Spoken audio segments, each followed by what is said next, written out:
You don't want the truth. You want agreement. Now, I know what you're thinking. Nope, not me. I want the facts. We all like to see ourselves as these rational, truth-seeking individuals. But what if that's just a convenient story we tell ourselves? What if your brain has this hidden feature, right?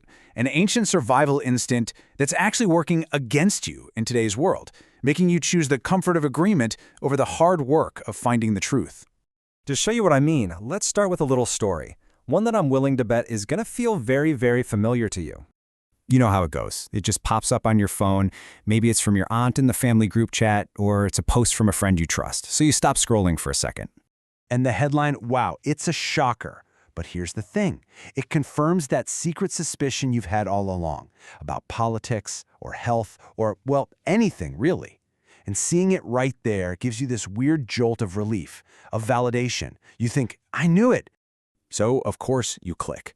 You go right down the rabbit hole. The article is just packed with quotes and stories that all point to the exact same conclusion. And every single paragraph just makes your belief stronger. It feels like everything is finally making sense. But then, you try to show it to someone else. You bring it up with that one skeptical friend we all have. Or maybe you just do a quick Google search from a different site. And just like that, poof, it all crumbles. The quotes were twisted, the data was cherry-picked, the whole thing was just wrong. And that amazing feeling of certainty just evaporates. So, if it was so obviously false, why did your brain latch onto it so hard? Why did it feel so true in that moment? The answer isn't that you're gullible. The answer is that your mind was doing exactly what it was designed to do. See, it was being run by a biased autopilot. It's a feature that's humming along in the background of your mind every single second of every day. And it has a name. It's called confirmation bias. And it's basically a mental shortcut. It makes us hunt for information that backs up what we already believe, while we just ignore or dismiss or conveniently forget anything that challenges it. So it's not really about finding the truth, it's about defending the truth we've already decided on. Okay, so let's dig into this, because this part is absolutely fascinating. In his incredible book, Thinking, Fast and Slow, the Nobel Prize winner Daniel Kahneman gives us this simple but really powerful way to think about our minds. Just imagine you've got two characters running the show up there. You've got System 1. That's your autopilot. It's fast, it's your gut feeling, it's emotional, and it is always on. It jumps to conclusions based on whatever feels familiar. Then you've got System 2. That's the pilot. The pilot is slow, careful, analytical. It needs effort. This is the part of you that does math problems.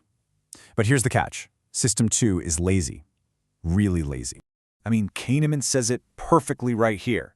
Your fast gut reaction System 1 is gullible. It wants to believe things because that makes a nice, neat story. System 2 is supposed to be the skeptic, the one who checks the facts. But that takes energy, so most of the time, we just let the autopilot fly the plane.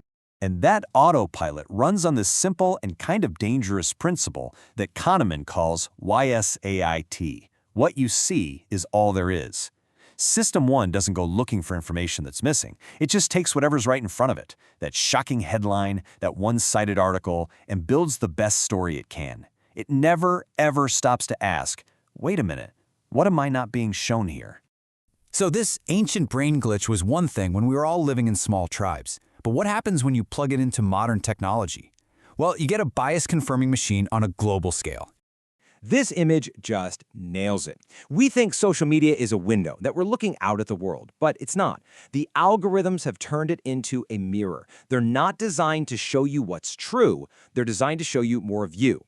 And they know the absolute best way to keep you scrolling is to reflect your own beliefs right back at you. And this creates an incredibly powerful feedback loop.